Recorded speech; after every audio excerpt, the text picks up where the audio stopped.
I'm struggling to find a beloved bracelet, and I can't shake the feeling that my mother-in-law may have taken it without asking. This isn't the first time she's borrowed my things without permission. My husband, Richard, tries to ease the tension by reminding me that the bracelet was a gift from my mother, suggesting I just let it go. It's frustrating that he always seems to side with her, never defending me, which only makes things harder for me. Then things took a turn for the worse. Someone stole Richard's prized luxury car, and I have a strong suspicion about who's behind it. My name is Julie, and I'm 30 years old. Until recently, my life with Richard was blissful. We had just celebrated our first wedding anniversary when everything changed unexpectedly. Both of us work, but I usually finish my tasks early and start dinner while waiting for Richard to come home. One evening, he arrived with shocking news. His mother would be moving in with us indefinitely after the passing of his father. She felt lonely and wanted to be closer to us as she aged. "Wait, she's moving in with us?" I asked, trying to process this sudden shift. Richard nodded. "Yes, it's been hard for her alone. She needs to feel safe and connected." Feeling overwhelmed, I replied, "But you should have discussed this with me first. We have our own lives. Can't we think this over?" Despite my plea, Richard just smiled and shrugged it off.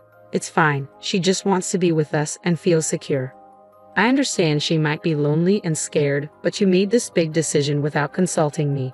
Couldn't you have at least talked it over with me? Why should I have to explain everything to you?" "She's my mom," he countered. "But that's just it," I retorted, feeling the weight of the situation. "She's your mom, not mine. I have to change everything because of this. Why aren't you considering how I feel?" "It's already decided. Just deal with it," he said, shutting down any further discussion. I called after him, trying to reopen the conversation, but he ignored me and walked out, leaving me to simmer in my frustration. How could he unilaterally decide that we'd all live together without even consulting me? I still had to adapt, regardless of my feelings. Richard rarely helps around the house and dismisses the disruption because to him, it's no big deal. After all, it's his mother. We've tried to talk about it, but he always shuts me down, insisting the decision is final. As expected, the following week, my mother-in-law arrived at our house, as if it had been her home all along. I might be able to tolerate the arrangement a bit more if my mother-in-law were a kinder person, but every encounter with her feels strained. She often says hurtful things and treats me poorly, which is why I typically avoid visiting her unless absolutely necessary. Now, suddenly, we were expected to live together. True to form, my mother-in-law began criticizing me from day one. "Julie, did you know I was coming today? There's trash in the corner," she scolded. "I'm sorry. I was working and didn't have time to clean," I explained. "Excuses. Couldn't you have tidied up after work? But then I wouldn't have had time to make dinner." "Oh, come on, stop arguing. How do you even manage being Richard's wife? Be more efficient." I stuttered an apology just 13 minutes into her stay, feeling more overwhelmed than ever. My worries about living with her deepened. Her controlling behavior escalated, constantly stressing me out. Then one day, something unusual happened. I returned home from work to find her greeting me with an uncharacteristically warm smile. "Welcome home," she beamed, which was odd for her. As I hung up my coat, a glint of something shiny caught my eye. It was around her neck. "Wait, is that my necklace?" Unease washed over me as I rushed to my bedroom to check my jewelry box. My fears were confirmed. I confronted her in the living room, where she sat nonchalantly. "That necklace, it's mine, isn't it?" I asked, barely containing my frustration. She smirked. "Oh, you finally noticed. It looks good on me, doesn't it?" Her shameless reply stunned me. "What are you talking about? Please stop using my things without asking. It's not okay." "What's the big deal? It's not like it's going to disappear or anything.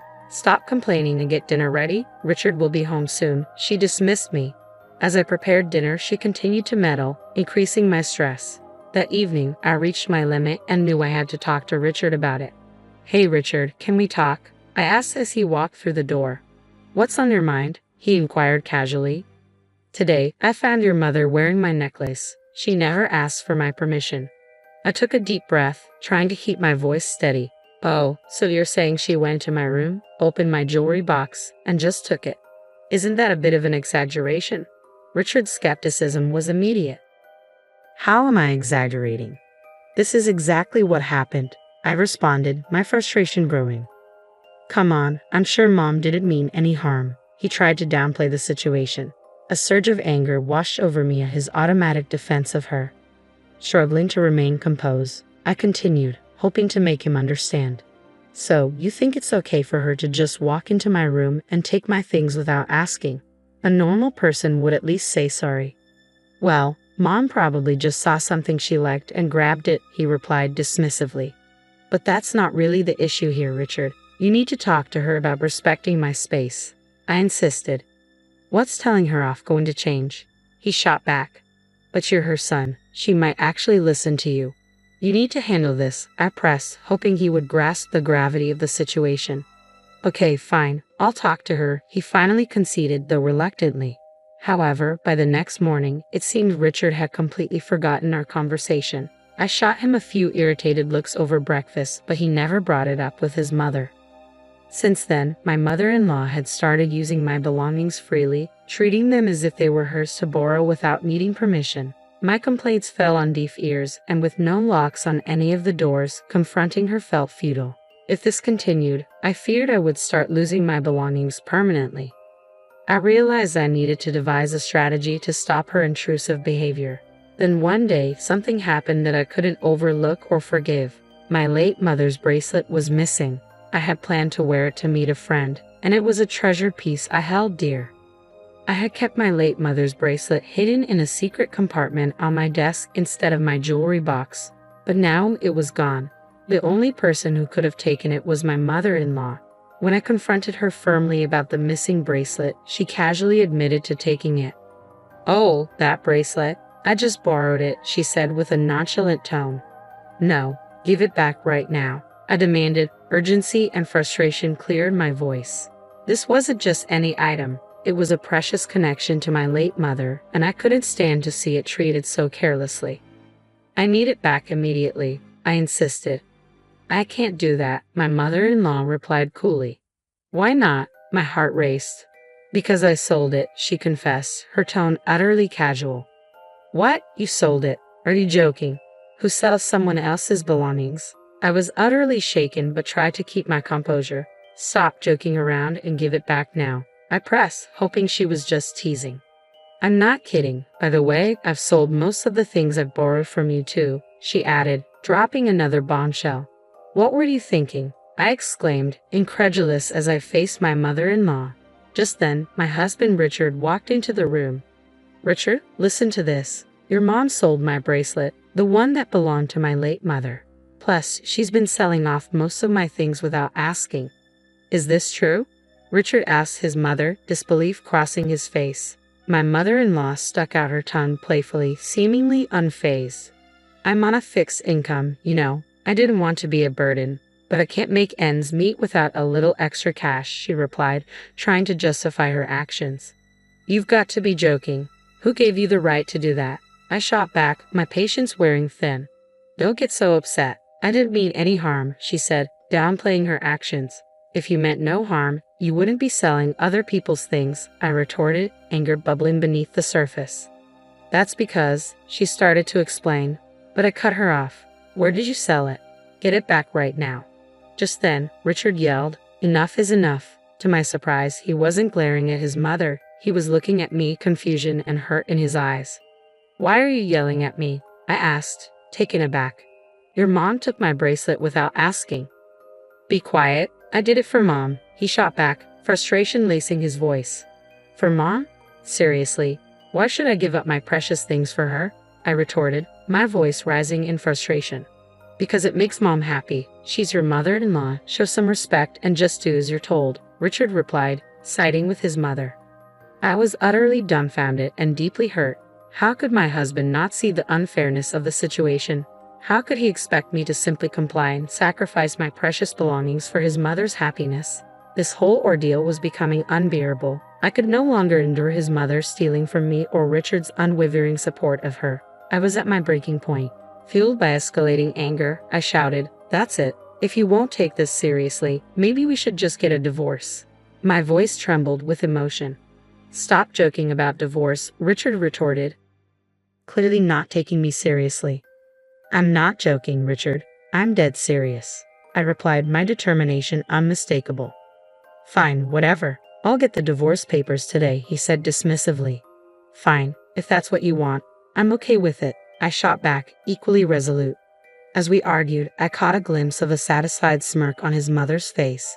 It suddenly dawned on me that she had never liked me. Perhaps her true aim was to drive me away and secure the house for herself and her son. That night, Richard returned home with the divorce papers already filled out. After signing them, I began packing my belongings, deciding to wait for the right moment to leave. The next day, during my work break, I noticed multiple missed calls from my sister Megan, who lived nearby. Concerned, I called her back immediately. Megan, is that true? I asked, alarmed by her news. It is, no doubt about it. It's not common around here, but it's true. I took a photo, so I'll send it to you. Make sure to check it on your end, she informed me urgently. Okay, got it, I replied, ending the call. After hanging up, Megan sent the photo, providing undeniable evidence that could potentially expose my mother-in-law's deceitful behavior. That evening, as I was calmly preparing dinner, Richard rushed into the kitchen, his expression fraught with worry. Julie, this is serious. My prized car, is gone. That is serious, I said, trying to remain composed. But why aren't you more worried? His tone became accusatory. You know how much that car means to me. I've been dreaming of it since I was single, and I finally bought it last year. Remember? Exactly. So be more concerned. We're still paying off the loan for it. Where could it have gone? He pressed, panic rising in his voice. Please don't tell me you took it. Suspicion flashed in his eyes. Of course not, Richard. I have my own car, I replied, feeling the frustration swell inside me. Frustration bubbled inside me at the accusation and the chaos enveloping us. I knew Richard would be furious if I had taken his car, but then I glanced at my mother-in-law, who quickly averted her gaze. That small gesture confirmed my suspicions. Richard, I think your mom knows something about this, I said cautiously. Why would my mom know anything about it? Richard replied, confusion etched on his face. I turned to my mother-in-law, noticing her complexion had drained of color. What are you talking about? She asked, feigning innocence. How is my mom involved? Richard pressed, trying to piece together the situation. Well, I got a call from Megan today. She was out shopping and saw your mom driving your car, I explained. That car is pretty unique, a foreign model and blue. It stands out around here. Megan even recognized the license plate. Richard's anger became palpable as he turned to confront his mother. Wait, what's going on here? He demanded. My mother-in-law began to make excuses. No, Richard, I just borrowed the car for a bit. Borrowed? Seriously? I've told you so many times not to touch that car. Richard shot back, frustration mounting. I'm sorry, but I want to drive it, she said sheepishly. What on earth did you do with the car then? Did you leave it somewhere? Richard pressed, seeking clarity on the situation. Not exactly, but I did leave the keys in the ignition. Someone from the neighborhood might have taken it, she admitted, her nervousness evident. Stolen? Seriously? Richard was incredulous. I swear, I drove the car all the way home. I'm not lying, she insisted. To challenge her story, I pulled out a photo to make my point. Is this why you're lying? Did you wreck the car? I asked, showing her the picture of my sister Megan, which depicted my mother-in-law driving a badly damaged luxury car. Megan sent this just in case you took Richard's car and wrecked it so badly that you couldn't drive it back. No, that's not what happened, she stammered, cornered by the evidence. Where's the car now? Richard demanded, his patience wearing thin as we navigated the mystery of the car's disappearance. If someone stole it from the neighborhood, wouldn't someone have noticed? He argued beside me. Richard trembled with rage, his voice rising as he confronted his mother with an intense stare. Are you serious? You wrecked my car, and now what? You just expect me to take it back. Calm down, Richard. His mother tried to soothe him. How can I stay calm? You're paying for the repairs. Richard snapped back. But then she dropped another bombshell. That's impossible. I've already sold the car, she confessed, her voice shaking with nervousness. Sold it? That's not possible. The car is in my name. Richard exclaimed, disbelief flooding his words. I found a dealer who said they'd buy any car. They told me I could even sell it on behalf of someone else, so I sold it for $5,500, she admitted.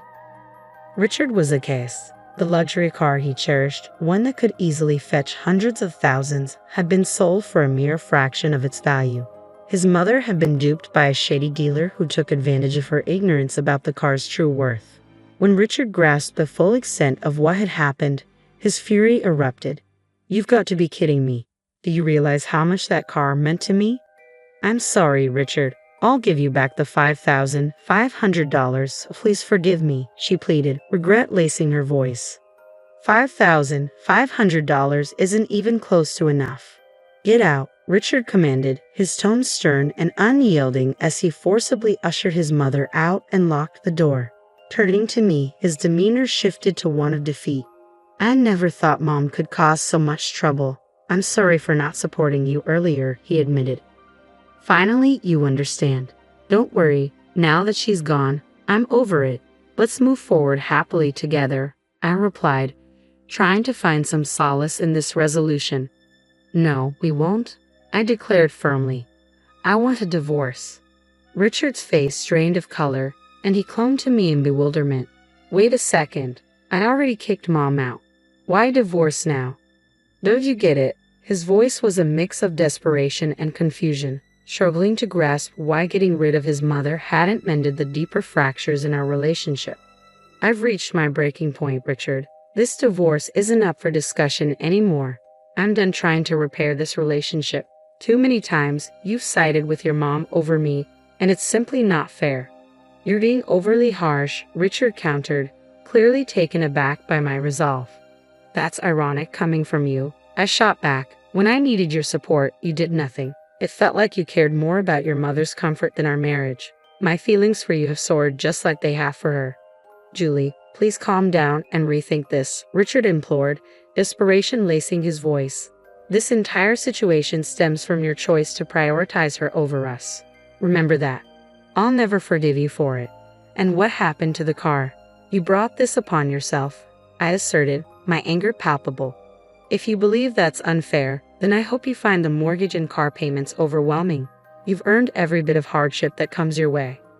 With that, I cut through any further excuses he might have, leaving him to absorb the weight of my words.